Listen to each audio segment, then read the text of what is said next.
Faire des sushis en apparence, ça paraît simple. Une boulette de riz, une tranche de poisson et un peu de wasabi, cette moutarde japonaise verte ultra forte.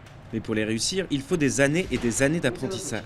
Pour environ 4 500 €, il est possible de suivre des cours intensifs de 3 mois à l'école de Sushi Zanmai, une très célèbre chaîne de restaurants de sushi de la capitale japonaise. Après ces 3 mois, je pourrais travailler 2 ans dans un restaurant en tant qu'apprenti, tout en revenant de temps en temps à l'école. Si je réussis, je pourrais peut-être devenir chef. Mais avant ça, ils ne seront que de petites mains durant une période d'apprentissage de 2 ans minimum. À l'école, l'ambiance n'est pas à la détente. Les enseignants ne plaisantent pas avec la découpe du poisson. C'est comme ça que tu coupes ton maquereau? Mais ça ne ressemble à rien, recommence.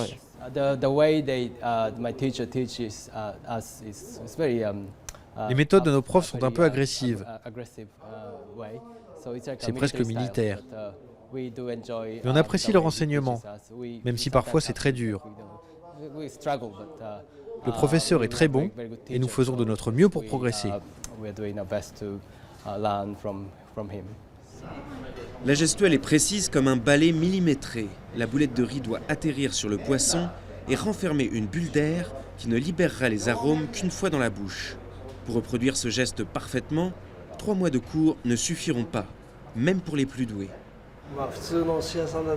Pour la plupart des élèves, il faudra au mieux 3 à 5 ans d'apprentissage. Mais pour les plus lents, il faut parfois 10 ans pour faire des sushis acceptables. Le plus important, c'est d'observer le travail des chefs les plus expérimentés et de s'exercer tout le temps. Ces appétissantes bouchées de crevettes, de bonites fraîches et de coquillages ont été réalisées par le maître Kazuki Shimoyama. Modeste, ce restaurateur se considère toujours en apprentissage, malgré 29 ans d'expérience.